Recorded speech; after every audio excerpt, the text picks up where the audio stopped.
On Father's Day, my son-in-law and my daughter, who hadn't spoken to me in 7 years, invited me to a family dinner. As I was getting ready, my 11-year-old granddaughter called me, "Grandpa, don't come here. Mom and Dad are really mean." Subscribe to the channel for more stories like this and comment the city you're watching from. 7 years. 7 long, silent years since I'd heard my daughter's voice, and suddenly there it was on my answering machine, sweet as honey and twice as surprising. "Hi, Dad, it's Aurora. I know it's been a while, but Jason and I were talking and we think it's time. Would you like to come for dinner on Father's Day? Zoe keeps asking about her grandpa, and well..." Her voice trailed off, but I could hear something underneath it. Hope? Regret? "Anyway, 6 o'clock on Sunday. We'd really love to see you." Aka. I must have played that message 20 times, sitting there in my empty kitchen, staring at the phone like it might suddenly explain the miracle that had just occurred. Aurora wanted to see me.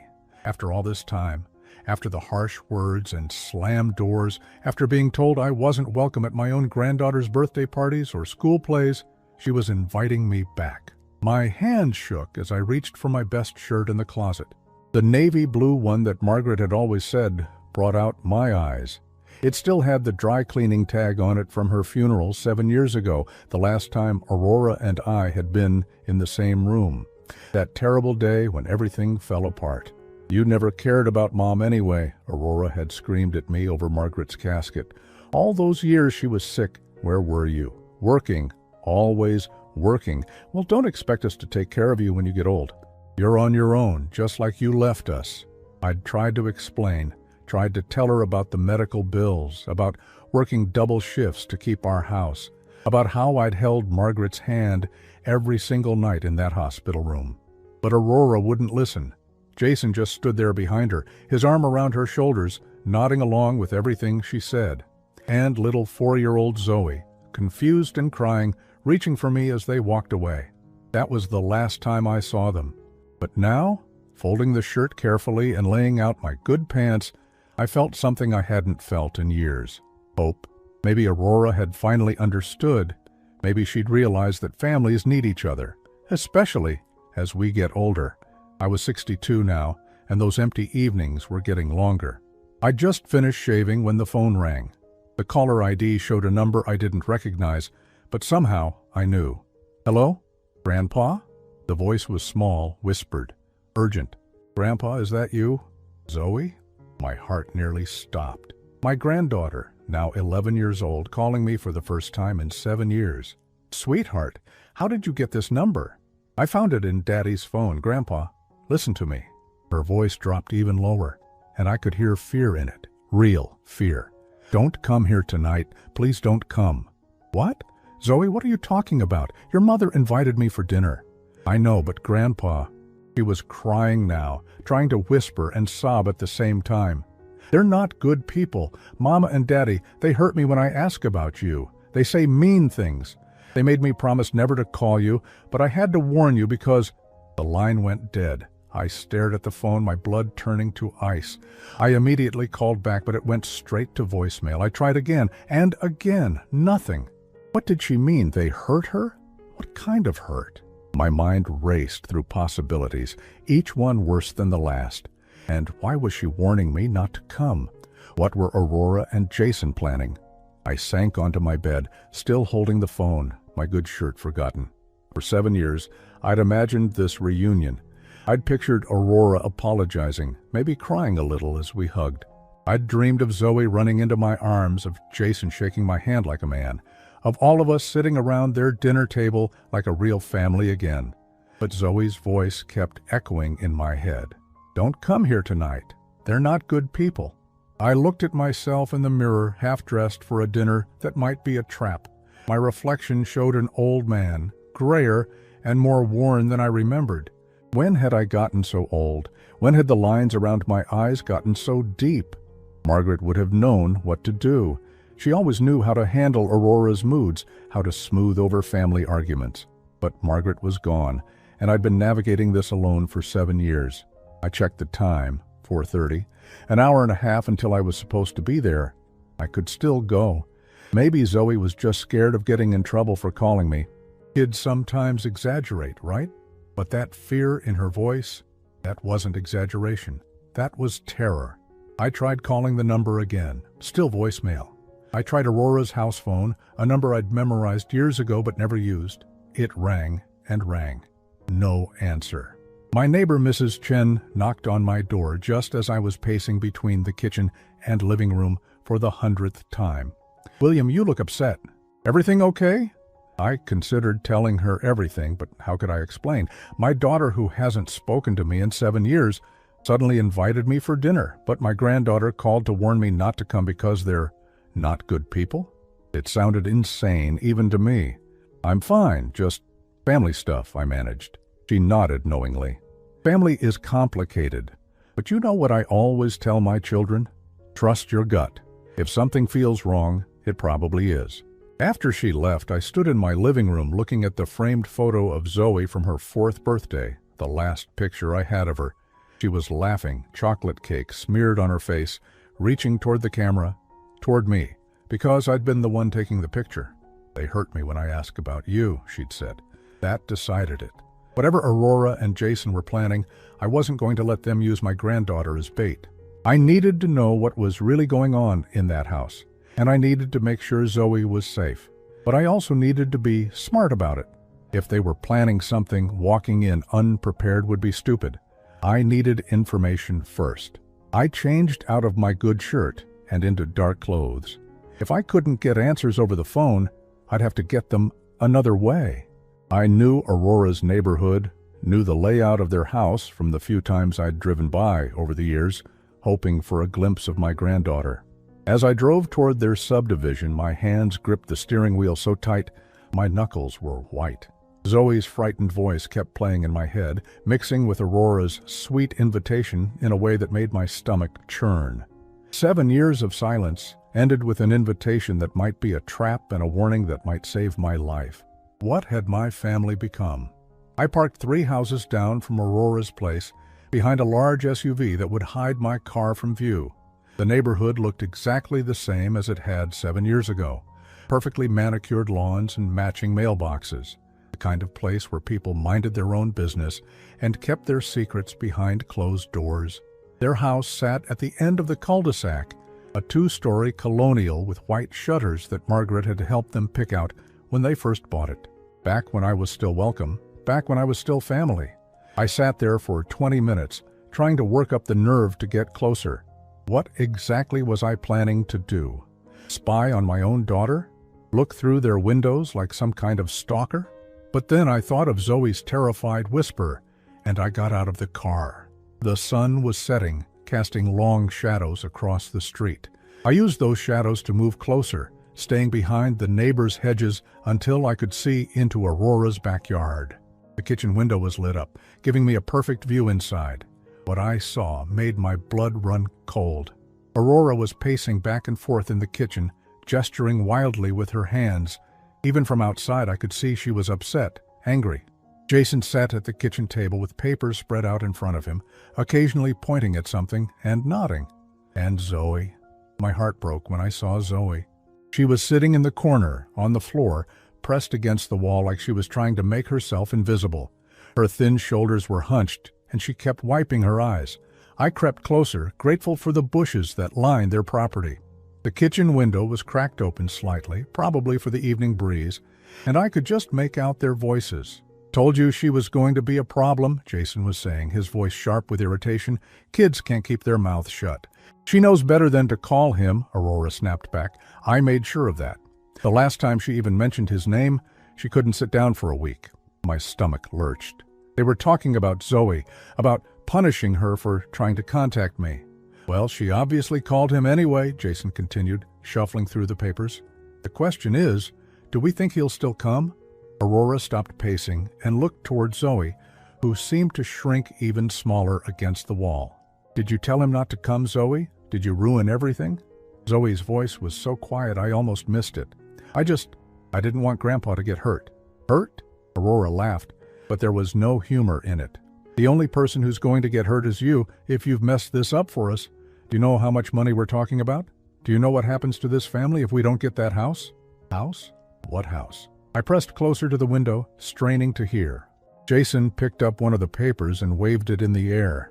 "Your grandfather is sitting on a gold mine, Zoe. That house your grandmother left him is worth $500,000, plus whatever else she left in savings and investments. All we need is his signature on these transfer documents." Transfer documents? They wanted me to sign over Margaret's house. The house where I'd lived with my wife for 35 years. Where Aurora had grown up, where every room held memories of the life we'd built together. "But what if he won't sign them?" Zoe asked, and even through my shock, I felt proud of her for asking the question that mattered. Aurora and Jason exchanged a look that made my skin crawl. "He will," Aurora said finally. "He's lonely, desperate for family. We invite him back in, make him feel loved and wanted, and he'll sign anything to keep us happy, especially after 7 years of being cut off from his only granddaughter." "And if he doesn't?" Jason pressed. Aurora's smile was cold. "Then we remind him that he's getting old, and old people sometimes have accidents, fall downstairs, forget to turn off the gas. You know how it is." The papers in Jason's hands weren't just transfer documents. I could see now that some of them looked official, legal. One looked like a will. My will. They'd forged my will. I stumbled backward, my mind reeling. This wasn't about reconciliation or family dinners or Father's Day. This was about money. Margaret's money, my money, the life we'd built together that they wanted to steal. And they were willing to threaten an old man to get it. Maybe even worse than threaten. I had to get out of there, had to think. But as I turned to leave, I heard Zoe speak up again. "What about me?" she asked, her voice tiny but brave. "What happens to me after you take Grandpa's house?" The silence that followed that question was the most chilling thing I'd ever heard. Finally, Jason answered, "You'll do what you're told just like always, and if you ever try to contact your grandfather again, or tell anyone about tonight, you'll find out just how creative we can get with punishments." Zoe started crying then. Quiet little sobs that she was clearly trying to muffle. My granddaughter, my beautiful little granddaughter, who used to build pillow forts with me and ask me to read the same bedtime story 5 times in a row, was sitting on that kitchen floor terrified of her own parents. I wanted to burst through that door, grab Zoe, and get her out of there. But I forced myself to think rationally. If I confronted them now with no witnesses and no proof except what I'd overheard, what would happen to Zoe after I left? No.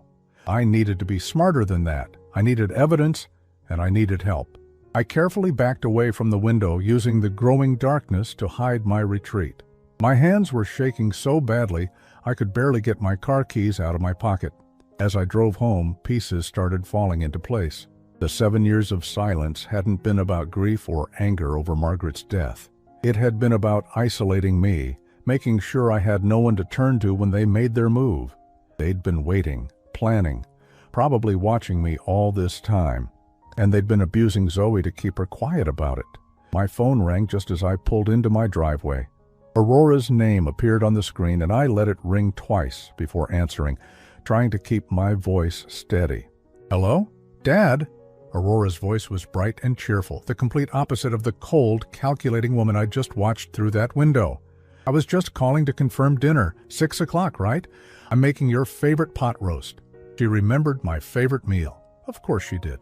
She'd probably researched everything about me, figured out exactly which buttons to push to make me trust her. "Actually, Aurora," I said slowly, "I'm not feeling very well. I think I might have to skip dinner tonight."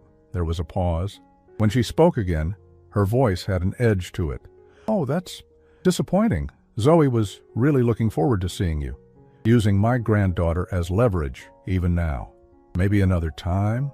"Well," Aurora said, and I could hear her forcing the sweetness back into her voice. "Maybe you could just stop by for a few minutes. I have some papers from Mom's estate that I need you to look at. Legal stuff that can't wait." There it was, the real reason for the invitation. "What kind of papers?" "Oh, you know, boring legal documents. But they need your signature, and I thought it would be nice to take care of family business over a family dinner." I closed my eyes, thinking of Zoe crying on that kitchen floor, of Aurora's casual talk about accidents for old people who didn't cooperate. "I'll be there," I said. because now I knew what they were planning, and I was going to stop them. But first, I had to save my granddaughter. I spent the hour before dinner making preparations they'd never expect from a lonely old man. First, I called my neighbor, Mrs. Chen, and asked her to check on me in exactly 2 hours. If I didn't answer my door, she was to call the police and tell them I'd gone to Aurora's house and was concerned for my safety. Then I did something I never thought I'd have to do. I recorded a video on my phone explaining everything I'd overheard and seen. If something happened to me, at least there would be evidence. Finally, I tucked a small digital recorder into my shirt pocket, the kind I'd used for taking notes back when I was still working construction. The red record light was barely visible, hidden behind my jacket. When I pulled up to Aurora's house at exactly 6 o'clock, the porch light was on and everything looked perfectly normal. Welcoming, even. You'd never know that inside. 2 people were plotting to rob an old man and terrorize a child. Aurora opened the door before I could knock, throwing her arms around me in a hug that felt as fake as her smile looked. "Dad! Oh, it's so good to see you." She stepped back, holding me at arm's length, like she was examining me. "You look wonderful. Doesn't he look wonderful, Jason?" Jason appeared behind her, extending his hand with what I'm sure he thought was a warm smile. "William, great to see you. It's been too long." Too long, like it had been his choice to stay away. "Where's Zoe?" I asked, looking past them into the house. "Oh, she's upstairs finishing her homework," Aurora said quickly. "You know how kids are with school, but she'll be down for dinner, don't worry." The house smelled like pot roast, just like Aurora had promised. She'd gone all out, apparently, because I could also smell fresh bread and what might have been apple pie. All my favorites, perfectly calculated to make me feel loved and welcome. It made me sick. Come in," Jason said, putting his hand on my back and guiding me toward the dining room. "Aurora's been cooking all day. She wanted everything to be perfect for your first dinner back home." Back home. As if this had ever been my home. The dining room table was set with what I recognized as Margaret's good china, the set with the tiny blue flowers that she'd inherited from her mother. Seeing those dishes, knowing that Aurora was using them as props in this elaborate deception, made my chest tight with anger. "I hope you don't mind," Aurora said, noticing me, staring at the plates. "I thought Mom would want us to use these for a special occasion." Special occasion. Like manipulating her father into signing away his inheritance was something to celebrate. "They're beautiful," I managed to say. "Your mother loved those dishes." Aurora's smile faltered for just a second, like she'd forgotten that I might actually have feelings about seeing Margaret's things used this way. But she recovered quickly. "She did. She always said they were for family dinners." Aurora touched one of the plates gently. "I'm so glad we're finally having one again." Jason disappeared into the kitchen and returned with a bottle of wine. "I thought we could have a toast," he said, pouring 3 glasses of red wine. "To family and to new beginnings." New beginnings, right. I accepted the glass, but didn't drink. "Where did you say Zoe was?" "Homework," Aurora repeated, "but she'll be down soon. She's so excited to see you, Dad. She talks about you all the time." That was interesting, considering what I'd overheard about punishing her for even mentioning my name. "Does she?" I took a small sip of the wine, watching their faces carefully. "What kind of things does she say?" Aurora and Jason exchanged a quick glance, so fast I almost missed it. "Oh, you know," Aurora said vaguely. "She remembers the stories you used to tell her, the games you played. She misses her grandpa." "That's sweet. I've missed her too." I set down my wine glass and leaned back in my chair. "You know, Aurora, I have to ask, why now? After 7 years, why invite me back now?" Another glance between them, longer this time. "Well," Aurora said slowly, "we've been thinking a lot about family lately, about how important it is, especially as we all get older." And Jason and I realized that we were being petty, holding on to old grievances. What grievances were those? Aurora's smile tightened. "You know, the things we said after Mom's funeral. We were grieving, saying things we didn't mean. We should have reached out sooner." "What things specifically?" Now Jason jumped in, his voice smooth as silk. "I think what Aurora means is that everyone was emotional that day. Loss makes people say things they regret. The important thing is that we're here now, together again." He raised his wine glass. "To putting the past behind us." They both looked at me expectantly, waiting for me to join their toast. Instead, I asked the question I really wanted answered. "How's Zoe doing in school?" "Fine," Aurora said quickly. "She's doing fine. Good grades, lots of friends." "No problems? No issues with behavior or anything?" "No, why would you ask that?" "Just curious. Sometimes kids act out when there's tension in the family. I was wondering if our estrangement had affected her." Aurora's laugh sounded forced. "Oh no, nothing like that. Zoe's a good girl. She does what she's told." The way she said it made my skin crawl, like Zoe was a trained dog instead of a child. "I'd love to see her," I said. "Maybe she could come down and say hello before we eat?" "Actually," Jason said, "we thought it would be nice to take care of some business first. Adult conversation, you know? Then, when Zoe comes down, we can focus completely on family time." "Business. Here we go. What kind of business?" Aurora got up from her chair and walked to the sideboard, where I now noticed a manila folder sitting next to the serving dishes. She brought it back to the table and set it down in front of me. "Just some paperwork related to Mom's estate," she said. "There are a few loose ends that need to be tied up, and since you're the executor—" I opened the folder and found exactly what I'd expected.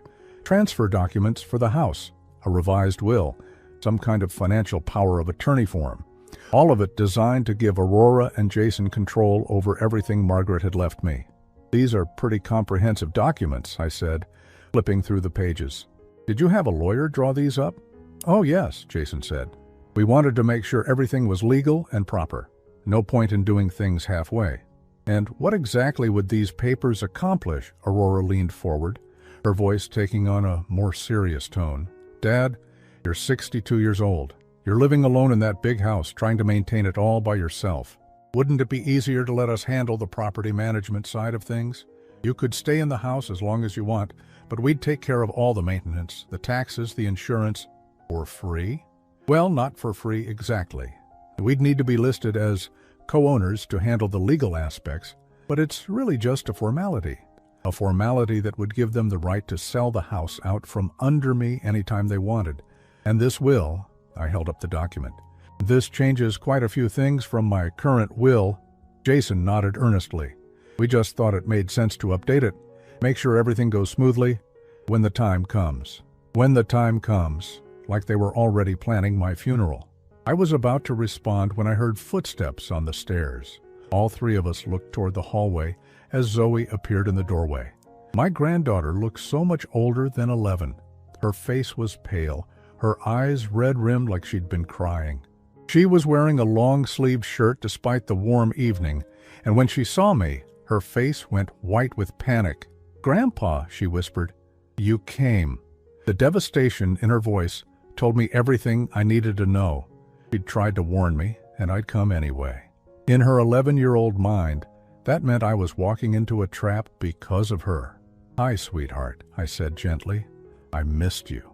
Tears started flowing down her cheeks immediately. "I missed you too, Grandpa. So much." Aurora's voice cut through the moment like a knife. "Zoe, what did I tell you about coming downstairs before we called you?" Zoe flinched visibly. "I'm sorry, Mama. I just wanted to see Grandpa. Go back upstairs now." "But now, Zoe." I stood up from my chair. Actually, I'd like Zoe to stay.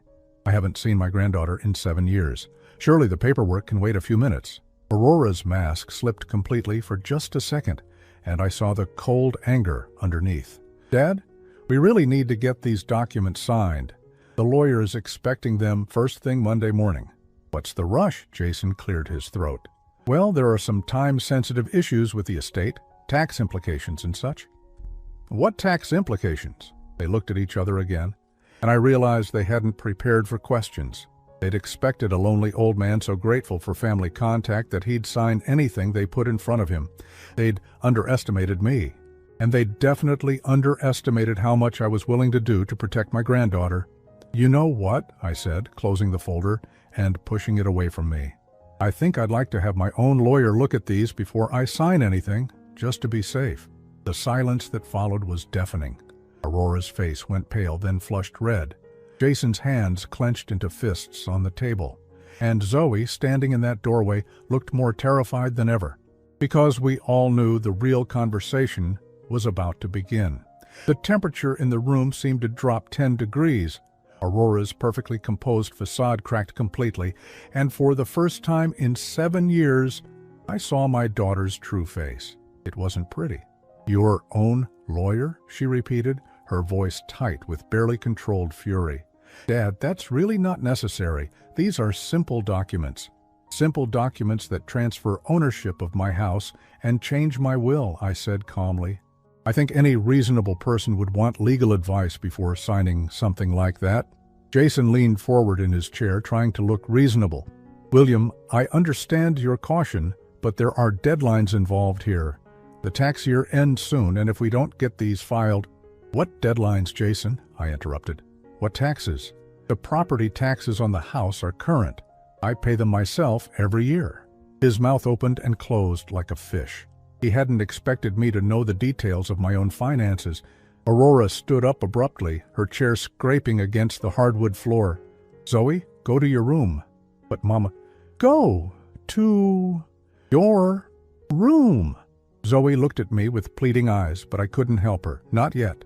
She turned and ran up the stairs, and I heard a door slam somewhere above us.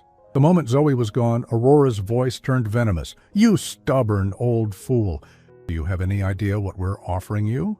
"I have a pretty good idea," I said. "You're offering to steal my house." Jason shot to his feet. "Now wait just a minute." "No, you wait." I stood up too, and even though I was older, I was still taller than both of them. "I know what this is about. I heard you talking in the kitchen earlier." Aurora went white. "You were spying on us?" I was trying to figure out why my granddaughter was so terrified that she called to warn me not to come. "Now I know." "Zoe called you?" Jason's voice was dangerously quiet. "When?" "This afternoon. She begged me not to come because she was afraid you'd hurt me. Apparently, with good reason." Aurora laughed, but it sounded more like a snarl. "Hurt you?" "Dad, you're being paranoid. We invited you to dinner."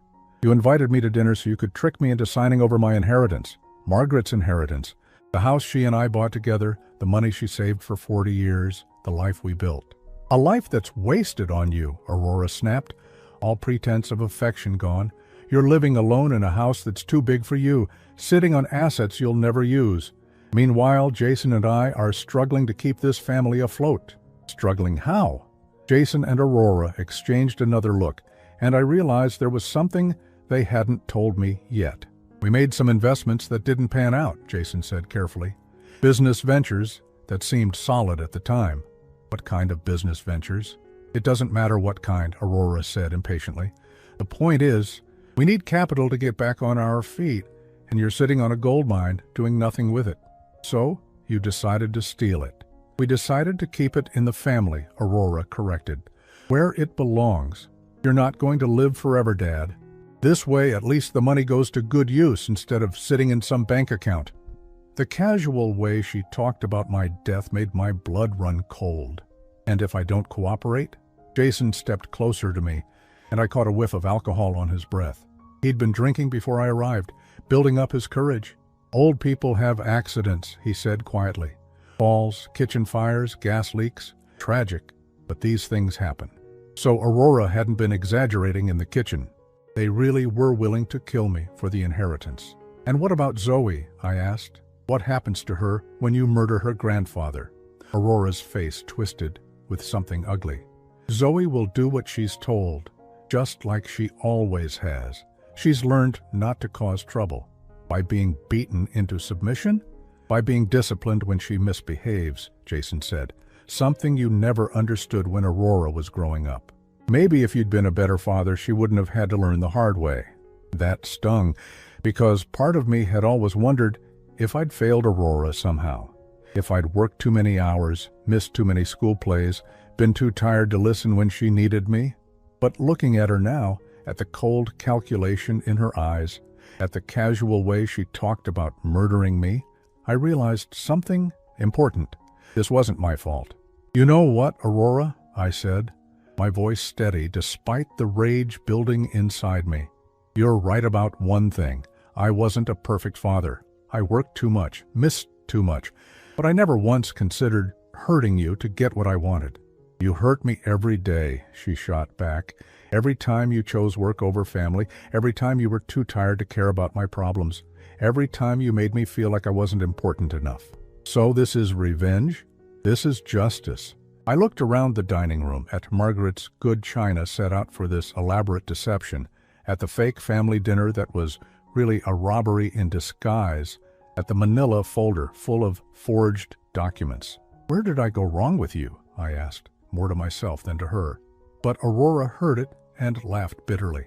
You went wrong the day you decided your job was more important than your daughter.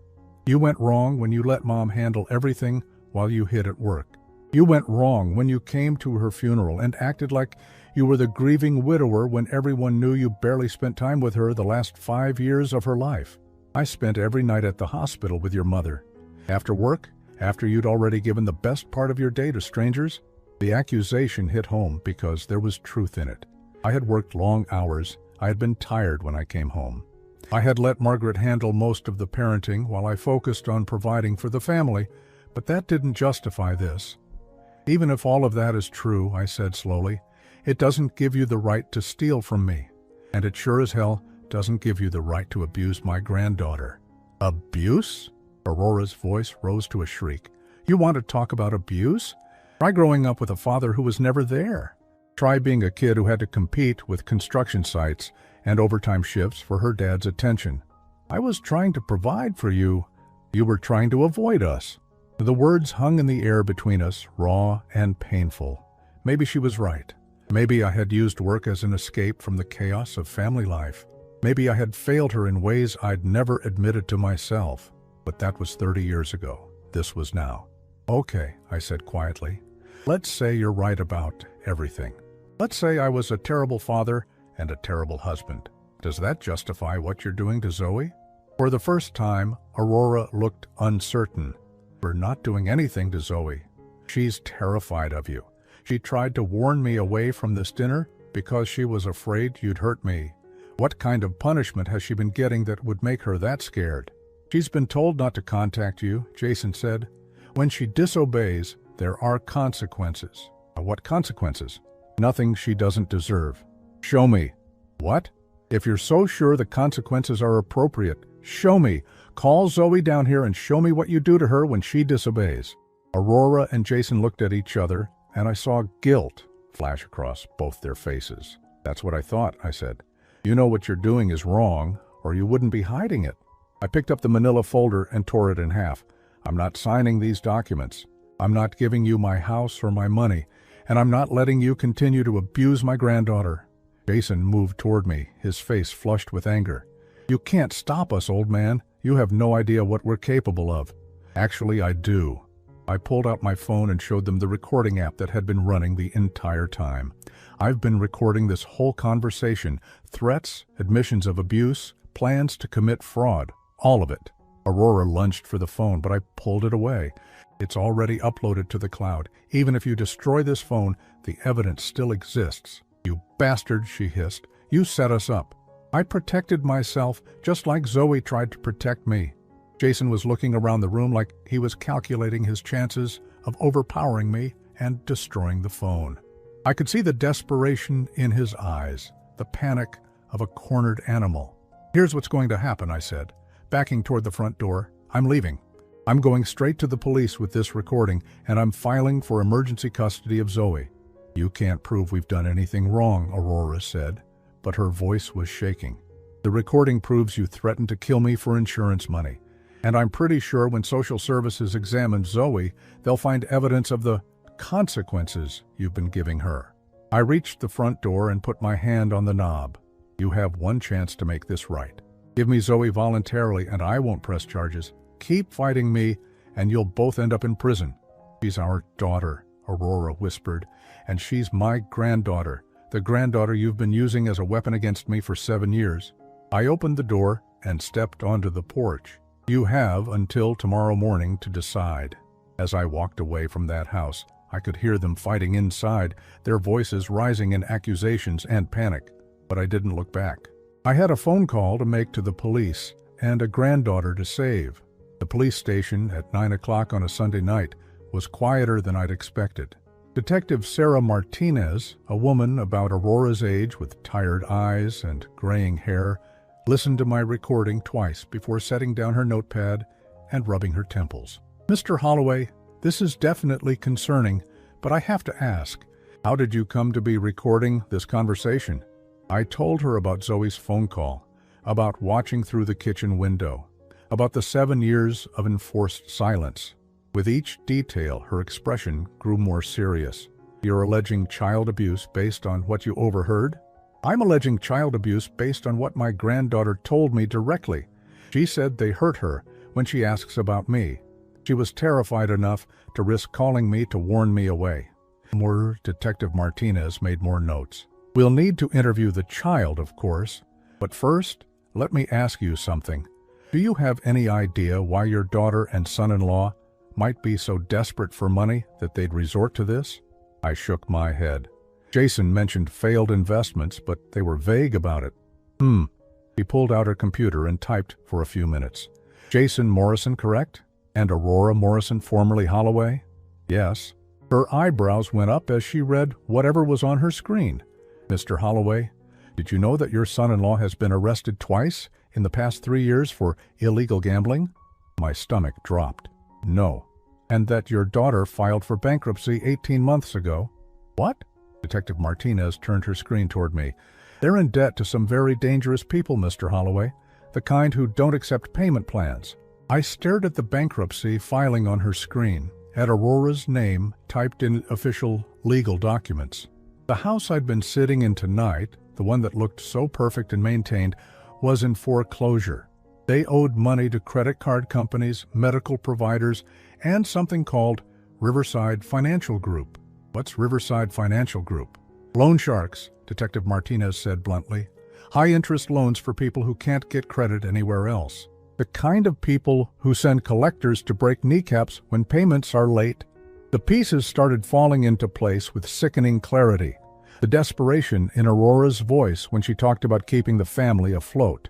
Jason's barely controlled panic when I refused to sign the documents.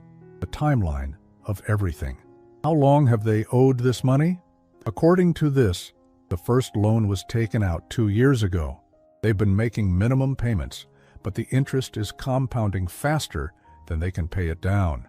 As of last month, they owe just over $200,000. $200,000. More than enough to kill for.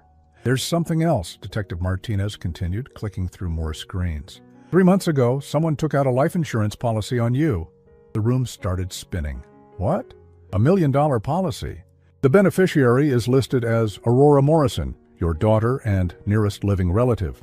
I gripped the arms of my chair, trying to process what she was telling me. They were planning to kill me for insurance money. It's looking that way. The policy has a suicide clause that expires in, 2 weeks from today. Meaning? Meaning after that date, even if your death is ruled a suicide, the insurance company has to pay out. It removes one avenue of investigation that might prevent them from collecting. My mind flashed back to Jason's casual mention of accidents that happen to old people. Kitchen fires, gas leaks, falls downstairs, all things that could be made to look like accidents, or in a worst-case scenario, like an old man who couldn't cope with loneliness, had decided to end his own life. "They've been planning this for months," I said, more to myself than to her. "At least. And Mr. Holloway, there's something else you need to know. We ran a background check on your daughter while you've been sitting here. I wasn't sure I wanted to hear what came next. She's been seeing a psychiatrist. The records are sealed, of course, but the appointment started right around the time she cut contact with you 7 years ago, and they increased dramatically after she took out the insurance policy." "What does that mean?" "It could mean she's been building a paper trail to support a claim that you were mentally unstable, depressed, possibly suicidal. If something happened to you, she'd have medical testimony that your death wasn't surprising given your mental state." The betrayal cut deeper than I'd thought possible. Not only had Aurora been planning to rob me, she'd been systematically destroying my reputation to cover her tracks. Every conversation with doctors, every appointment, every session, had been building toward my death. The psychiatrist doesn't know, of course, Detective Martinez continued. She's probably been told that Aurora is concerned about her elderly father who's been acting strangely since his wife died. Classic signs of depression, social isolation, that sort of thing. But I haven't been acting strangely. No, but who would contradict Aurora's account? You've been isolated from the family for 7 years. No one has independent knowledge of your mental state except your neighbors, and how often do they really see you? Mrs. Chen would contradict it, I thought. My coworkers from before I retired would contradict it. But would anyone listen to them over a daughter's tearful testimony about her father's decline? Detective Martinez closed her computer and looked at me seriously. Mr. Holloway, I need to ask you something, and I want you to think carefully before you answer. Do you have somewhere safe to stay tonight? What do you mean? I mean, Aurora and Jason know that you have evidence against them now. They're desperate people who owe money to dangerous loan sharks. They had a plan to make $1 million in 2 weeks, and you've just destroyed that plan. I'm worried about what they might do next. The thought hadn't occurred to me, but now it sent ice through my veins. You think they'd try something tonight? I think desperate people do desperate things. And with that much money at stake, she shrugged. Let's just say I wouldn't want to be alone in my house tonight if I were you. I thought about my quiet neighborhood, my house set back from the street, my elderly neighbors who went to bed early and wouldn't hear anything unusual. I thought about how easy it would be for Jason to break in, how a burglary gone wrong might look to investigators who didn't know about the insurance policy and the debts. What about Zoe? We'll do a welfare check first thing in the morning. But tonight, my advice is to find somewhere else to sleep. I nodded, my mind already working through possibilities. Mrs. Chen had a guest room she'd offered me before when I was having work done on my house, or I could get a hotel room. Detective Martinez, what happens next? With the investigation, I mean. We'll interview your granddaughter tomorrow with a social worker present. We'll examine her for signs of abuse. We'll look into the financial records more thoroughly, maybe get a warrant to search their house for evidence of the insurance fraud and the forged documents. And then, if we find what I think we're going to find, we'll arrest them both. Fraud, conspiracy to commit murder, child abuse. They're looking at serious prison time. I should have felt satisfied, but all I felt was tired. Tired and sad and angry that it had come to this. There's one more thing, Detective Martinez said as I got up to leave. The life insurance policy, it was purchased through an online broker, but someone had to provide medical information about you. Height, weight, health history, that sort of thing. How would they get that? Well, if someone had access to your medical records, say if they were listed as an emergency contact with your doctor's office, or if they had power of attorney for medical decisions, I felt sick. I never gave Aurora power of attorney for anything. No, but you might have signed something that gave her access to your medical information. Maybe something that seemed innocent at the time, like an emergency contact form or a medical release. I tried to think back over the past few years. Had I signed anything like that? Had Aurora ever asked me to update my emergency contacts or medical information? And then I remembered. About 6 months ago, Aurora had called me. It was one of the few times she'd initiated contact in 7 years, and she'd been sweet, concerned.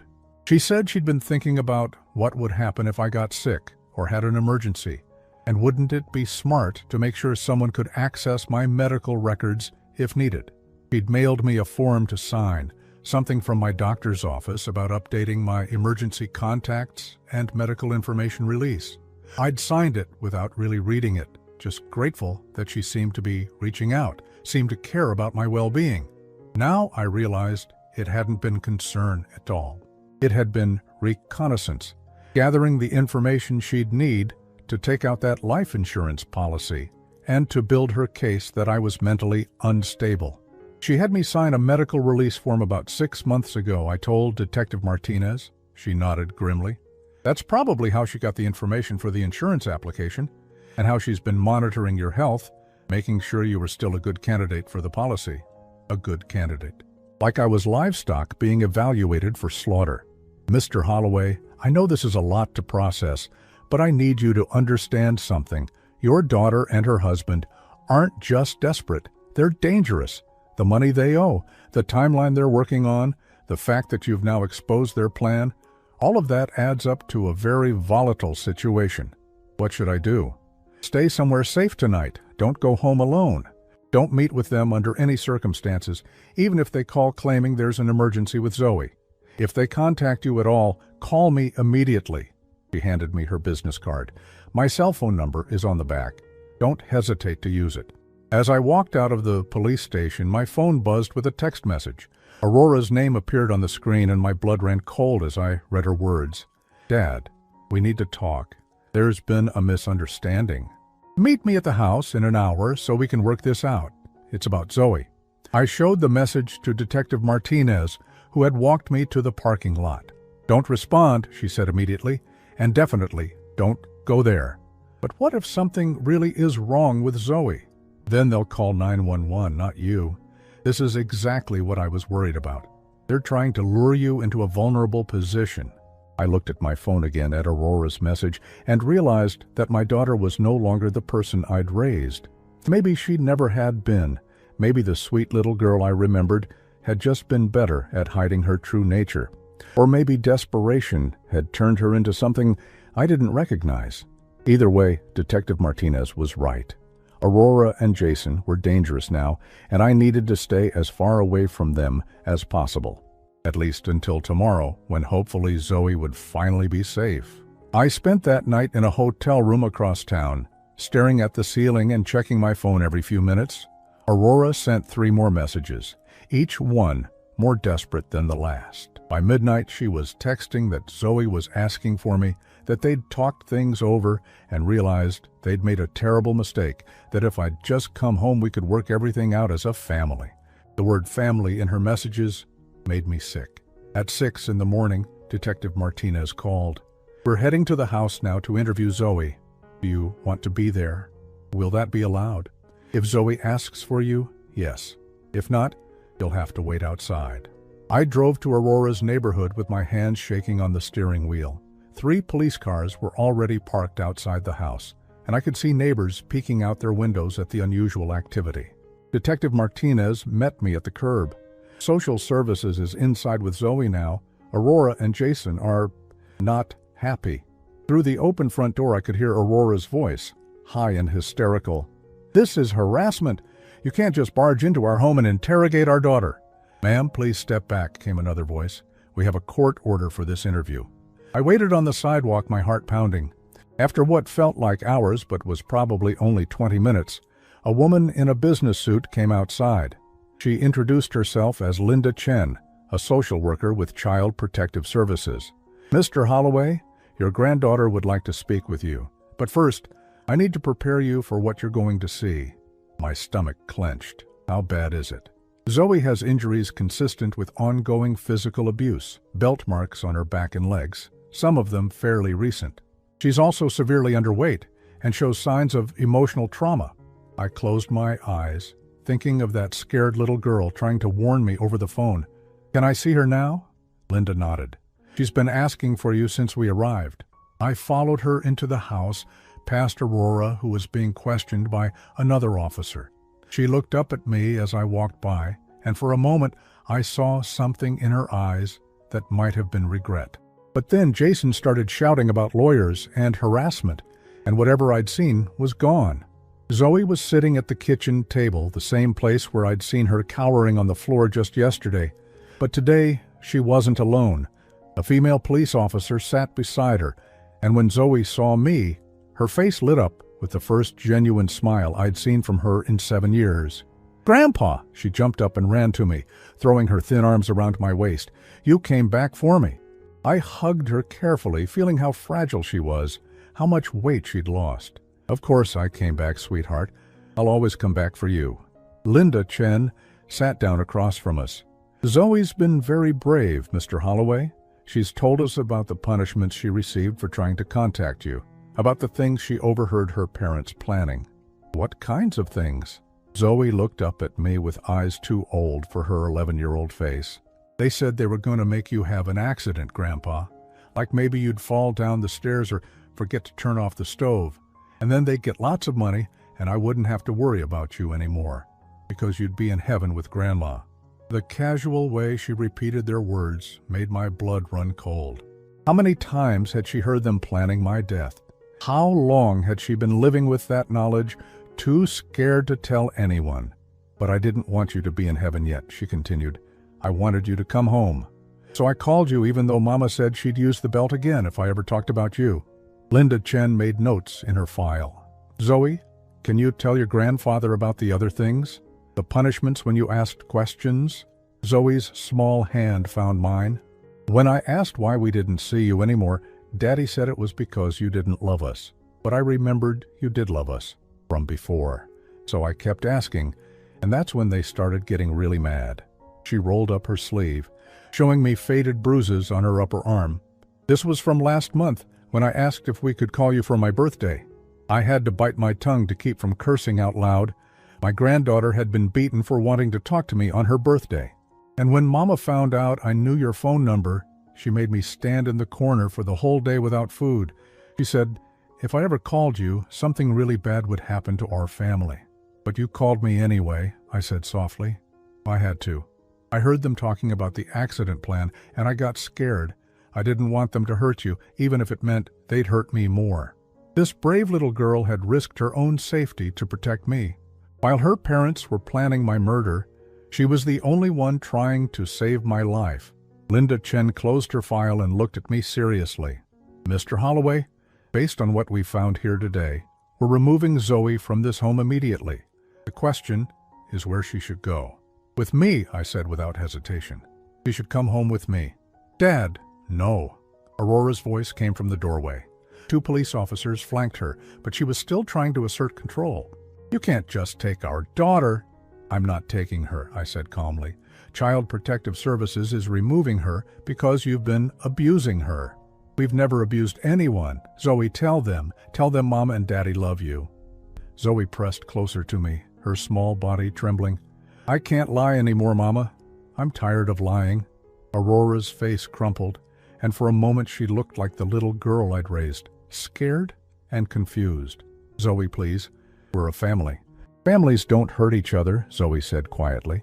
"Grandpa never hurt anyone." Jason appeared behind Aurora, his hands cuffed behind his back. "This is all your fault, you old bastard. If you just signed the papers, none of this would have happened." "If you'd just been decent parents, none of this would have happened," I replied. Detective Martinez stepped into the kitchen. "Mr. Holloway, we're arresting both Aurora and Jason Morrison on charges of conspiracy to commit insurance fraud, conspiracy to commit murder, child abuse, and elder abuse. The district attorney is also considering additional charges related to the forged documents." Aurora started crying then, deep sobs that shook her whole body. "Dad, please, please don't let them take me to jail. I'm sorry. I'm so sorry." Part of me wanted to comfort her, the way I had when she was small and scared. But I looked down at Zoe, at the bruises on her arms, at the fear that still lingered in her eyes, and I knew that some things couldn't be forgiven. "You made your choice, Aurora," I said quietly. "You chose money over family. You chose to hurt a child rather than ask for help. You chose to plan my murder rather than have an honest conversation about your problems." "We were desperate," Jason shouted, as the officers led him away. "You have no idea what kind of people we owe money to? Then you should have come to me for help, instead of planning to kill me for insurance money." As they were led away, Aurora looked back at me one more time. "Dad, please, don't turn Zoe against us. She's still our daughter." "No," I said firmly. "She's my granddaughter, and I'm going to make sure she's safe and loved and never has to be afraid again." The house fell quiet after Aurora and Jason were taken away. Linda Chen sat down with me and Zoe to discuss the next steps. "The emergency custody hearing is tomorrow," she explained. "Given the circumstances and Zoe's clear preference to live with you, I expect it to go smoothly. But there will be home visits, background checks, the usual process." "Whatever you need," I said. "I just want her safe." Zoe looked up at me with those 2 serious eyes. "Grandpa, are Mama and Daddy going to prison?" I chose my words carefully. "They're in trouble for the things they did, sweetheart, but that's not for you to worry about. Your job is to be 11 years old and safe and happy." "Can I really live with you? In Grandma's house?" If you want to. She nodded vigorously. I want to. I want to see my room again, the one you made for me before. Is it still there?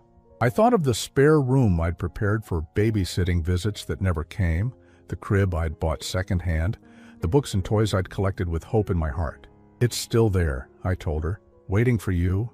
2 hours later, we were in my car driving toward home.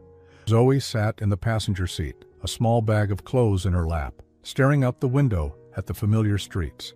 Grandpa, she said quietly, why did Mama and Daddy want to hurt you? I thought about how to explain adult problems to a child who'd already seen too much. Sometimes when people are scared and desperate, they make very bad choices. They forgot how to be a family. But we remember, right? You and me? I reached over and squeezed her small hand. Yes, sweetheart, we remember. As we pulled into my driveway, I saw Mrs. Chen working in her garden next door. She looked up and waved, then did a double take when she saw Zoe. Is that your granddaughter? She called out. Yes, I called back. She's come to stay with me. Mrs. Chen smiled broadly. Wonderful. I'll make extra dumplings for dinner tonight. Inside the house, Zoe looked around with wide eyes, touching furniture and walls like she was reacquainting herself with a half-remembered dream. It smells the same, she said wonderfully, like Grandma's cookies and your coffee. I showed her to her room, the one I'd kept ready for 7 years. She sat on the small bed and looked around at the toys and books I'd collected, at the photos of her as a baby that I'd never taken down. You kept everything, she whispered. I never stopped hoping you'd come home. That night, after Mrs. Chen's dumplings and Zoe's first real laugh in years, I tucked my granddaughter into bed in her own room. She was exhausted, both physically and emotionally, but she seemed more at peace than I'd seen her all day. Grandpa, she said sleepily, I'm sorry I couldn't save you sooner. Sweetheart, you did save me. You called to warn me, even though you knew you'd get in trouble. You were braver than I ever could have asked you to be. Are you going to be okay without Mama and Daddy? I thought about that question seriously. Aurora was my daughter, the little girl I'd taught to ride a bike and helped with homework. But she was also the woman who'd planned to murder me for money and abused a child to keep her quiet. I'm going to miss the daughter I thought I had, I said finally. But I'm not going to miss being afraid or alone, and I'm certainly not going to miss worrying about you. Zoe nodded solemnly. I love you, Grandpa. I love you too, sweetheart, more than you know. 3 months later, I had permanent custody of Zoe. Aurora and Jason were both in prison, sentenced to 8 and 12 years, respectively. The house they'd been living in was sold to pay their debts, but it wasn't enough to cover what they owed. I heard through the legal proceedings that the loan sharks had written off the debt as a loss. Apparently, they'd decided that 2 people in prison weren't worth pursuing, especially after the media attention the case had generated. Zoe was gaining weight. Her bruises had healed, and she was laughing again. Real laughs, not the nervous giggles of a scared child. She'd started 6th grade at a new school, made friends, joined the art club. Sometimes she asked about her parents, and I told her the truth in age-appropriate ways. They'd made bad choices. They were facing the consequences. Maybe someday they'd be better people. But that wasn't our responsibility. Our responsibility was to build a new life together based on truth and love and respect. On Father's Day that year, exactly 1 year after the dinner that had changed everything, Zoe made me breakfast in bed. Burned toast and overcooked eggs, but it was the most delicious meal I'd ever eaten. Happy Father's Day, Grandpa, she said, climbing onto the bed beside me with her own plate. Thank you, sweetheart. Are you sad that Mama isn't here to call you today? I considered the question while I ate my burned toast. Was I sad? Or was I finally truly free? No, I said honestly. I'm not sad, I'm grateful. For what? For you. For second chances. For the fact that sometimes the most important phone calls come from the people we least expect. Zoe grinned and curled up against my side. I'm glad I called you that day. So am I, sweetheart. So am I. Outside, the sun was shining on our quiet street, on our small garden, on our peaceful life. We were safe. We were loved. We were family. And that was worth everything.